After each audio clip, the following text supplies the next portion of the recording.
Bob Lippman. And for those of you that weren't here for the introduction, my name is Mark Ross. I run an environmental advocacy group called Rock the Earth. We are a national advocacy group that works with the music community, fans like yourself and bands like the ones that are here this weekend. We've got a booth down in the main venue, and you can find out more about us there. Anyway, so Bob, welcome to Arise. Glad to have you. Thank you. This is wonderful because this is a perfect place to take the next step from this film. Well, let's talk a little bit about you and how you got involved in this film and what your background is, so people have a starting point. You're an environmental attorney. I know you're on the advisory board of Rock the Earth. But why don't you tell people a little bit more about yourself? Well, I met Ken Slight when I was running rivers back in the 70s. And through Ken, I realized what was happening to our rivers, our western lands, habitat, and the kind of fight they were putting up. And Ken and Dave Brower, the Sierra Club, went to court and put up the biggest legal battle possible to stop Glen Canyon Dam. And ultimately, these folks and myself realized that the system held the cards, and they were changing the system to make sure they always won. And I think the biggest message from the film is the motto you heard Dave Foreman mention about Earth First, no compromise in defense of Mother Earth. And the system, especially the legal system and the political system, have been treating the environment as just another special interest to be shuffled around in a shell game of politics. Whereas, as all of us know, the environment is intimately connected with our lives, ourselves, and the whole cosmos. And therefore, it is the system that is bankrupt. And the implications of that are tremendous. The entire system needs to be transformed. And here at Arise, we're involved in transforming our own lives and at the same time the collective lives and dream of the planet. And this is what I would like to see furthered as a discussion today. Yeah, we'll definitely want to talk about that for sure. In terms of the nuts and bolts of the film, since you are a film representative and we're involved in the film, can you talk a little bit about the background of the film and how that came about? Well, the film came about because Ed Abbey, as you saw, has been gone for a long time, and we'd been meeting every few years to celebrate his life and his message. And we saw, as you saw in the film, that things were slowing down. And the environmental destruction, what Ed called the industrialization, militarization, and urbanization of the American West, were accelerating drastically. In fact, all those landscapes you saw today now are being covered with oil and gas wells and even the first U.S. tar sands mine on the Book Cliffs. So we saw this acceleration. We saw a need to revive the movement, but we also saw a need to revive it on an even higher level than what Earth First was doing in terms of transforming the whole system. The implications for democracy, the political process, and governance are at stake here, and nothing less. I had one last question before we open it up to the audience. Bob, you're an environmental attorney. You taught environmental law at a university, member of the bar, bound by its professional rules. How do you reconcile your obligations as an attorney with some of the concepts? I'm not talking about the Earth Liberation Front concepts of, which I think was clearly defined by some of the people aptly in the movie, about maybe going too far beyond monkey wrenching. But where do you draw the line, and how can you reconcile yourself as a member of the bar bound by these legal obligations to advocate for these positions? That's an interesting question, Mark, because on one hand, as a student of law, I recognize that we have a rich history, even since the Roman Empire and beyond, of the right of an enlightened and free people to exercise direct action and civil disobedience to do what is right and necessary. And this has evolved into the necessity defense, which you heard about in the film, and into notions of natural law and spiritual law being incorporated into our process. In fact, Madison and Jefferson, the framers of the United States Constitution, in the Declaration of Independence said when a government becomes oppressive, it is not only our right but obligation to dissolve those bands of government and governance that are creating oppression. So the revolution was an ongoing process for these framers, and that seems to have been forgotten in this nation. Now, on the other hand, had I been Tim's attorney in that court case, I would have gone to prison by attempting to advocate these defenses. Tim was not even allowed to bring his necessity defense in front of the jury, and I would have objected to that. His lawyers apparently, weren't willing to take that step.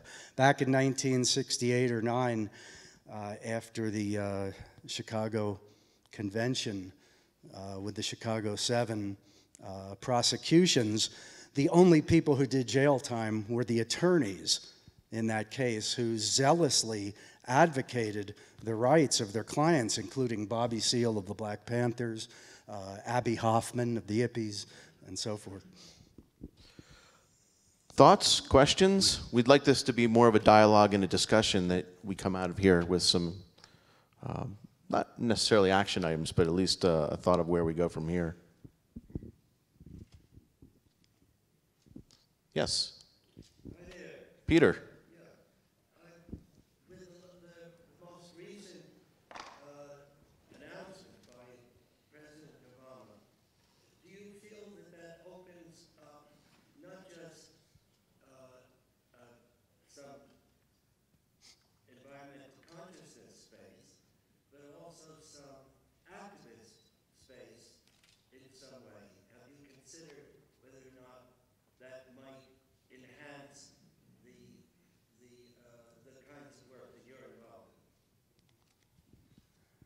Well, in itself, I wouldn't trust simply that opening. I think everything is an opening for an enhanced environmental conscious and engagement. This system, even with Obama as president, as we all know, has been a disappointment in terms of a very narrow approach. And yes, many announcements and sentiments have been expressed. But as Edward Abbey said, one of my favorite quotes of Abbey's is, "Sentiment without action is the ruin of the soul." And we need to see action on the part of our leaders, and we're not seeing that. And therefore, we are the leaders, and that's where the action needs to come from. We saw the response that came down from corporate fueled government, and we need to transcend that limitation now and build a society, a spirituality, and a unity from the ground up to counter the terrorism that is actually occurring to the earth and to our lives. As not so much a counterweight, but I think my take on that, Peter, is that at least that announcement was maybe the most profound announcement by a U.S. president in the history of the United States about climate change. At least. It at least provides activists a presidential backstop to then take their activism further and say, see, this is an important issue. And let's face it, the bully pulpit certainly is a large pulpit. And I at least have to tip my hat to the president for finally saying something on the level and the order of magnitude. If you watch that press conference or that announcement, it's a 30-minute press conference and announcement on climate change. No president's ever done that in the history of the United States. So that gives me some comfort. By the same token, the devil's in the details, the nuts and bolts. It doesn't go as far as it should. It's too late.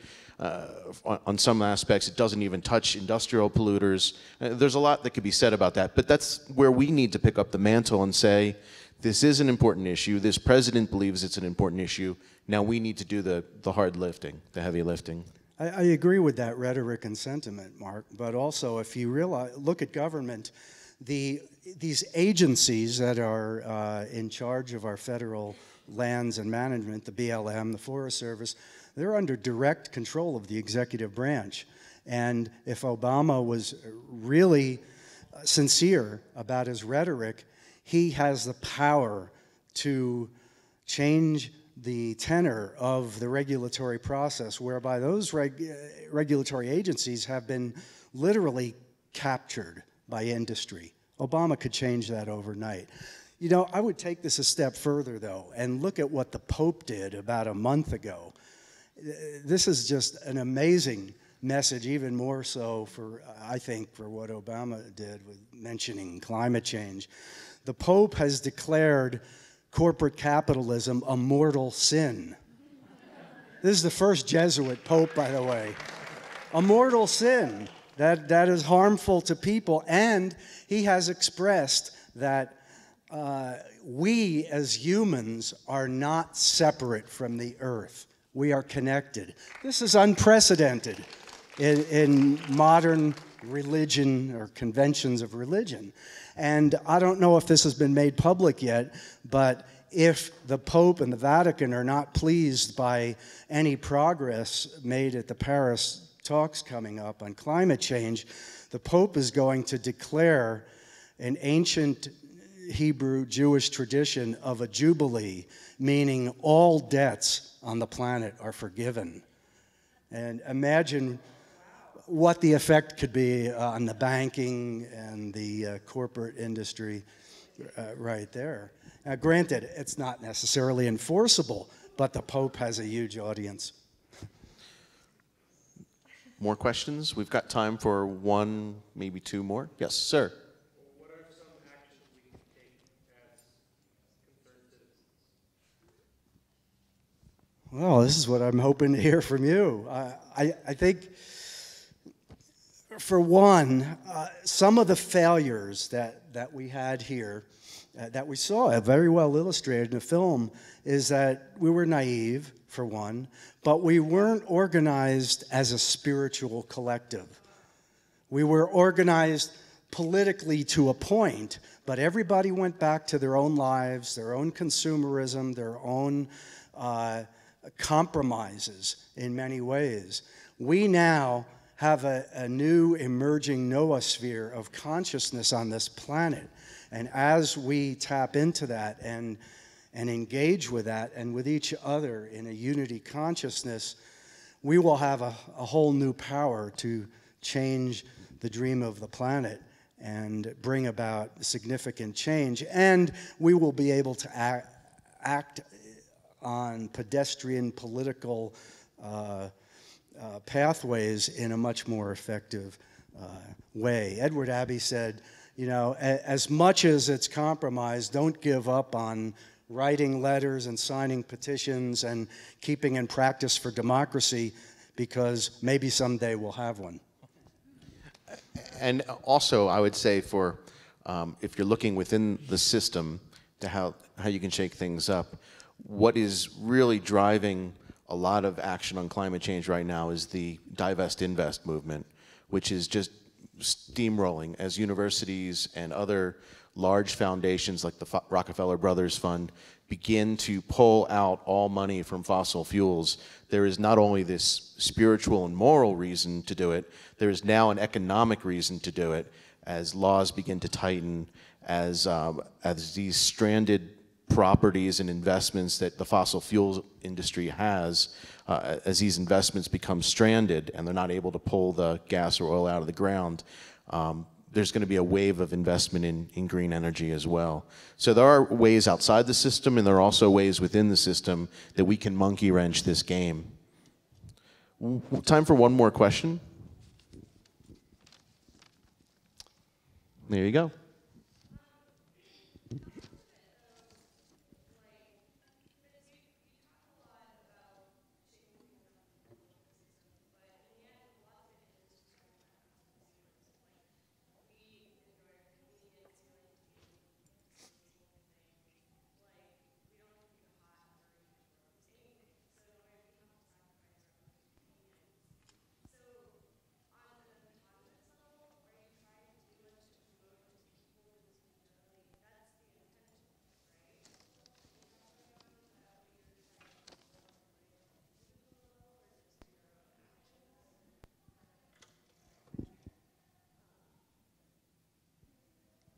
Mark, could you repeat that for the record? and for Sure, my I can ears? repeat that for the record.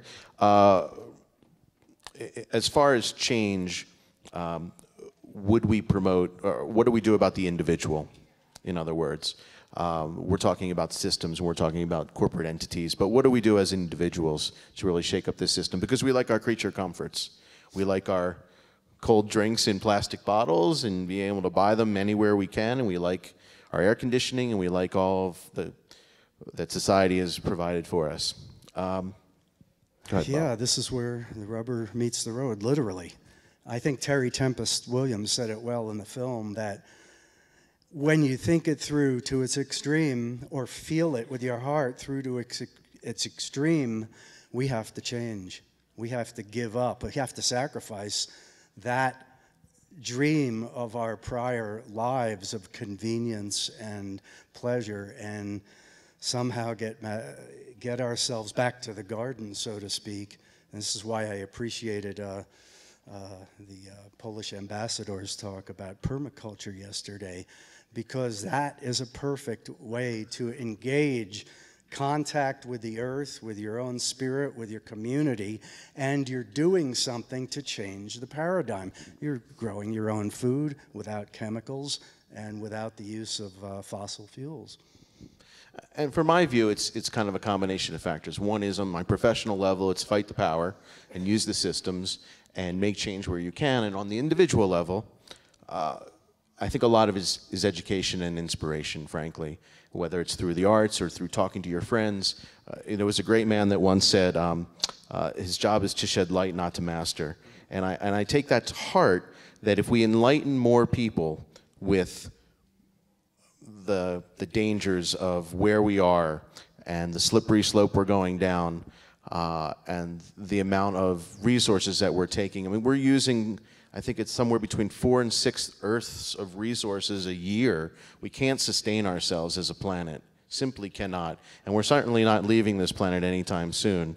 So all we can do is continue to enlighten people and draw them into the fold of, we need to start changing our lives in remarkable ways if we want to survive as a species. I would add that when you go back to your communities, another suggestion to answer that question is to reorganize in terms of your watershed. Bring a watershed consciousness to your community and define carrying capacities. How much water do we have? What can we support here in this community? Because I don't see that happening on the bigger level at all. Water is being moved from basin to basin with no regard to carrying capacities. And that is an objective scientific ecological factor that can be looked at. You don't even have to go into the spirituality of taking water out of your watershed, but just look at the numbers. I've just been given the high sign that we need to stop. We can continue this conversation in the lobby and outside, and we thank you for taking some time out of your musical weekend to have this discussion and watch it play.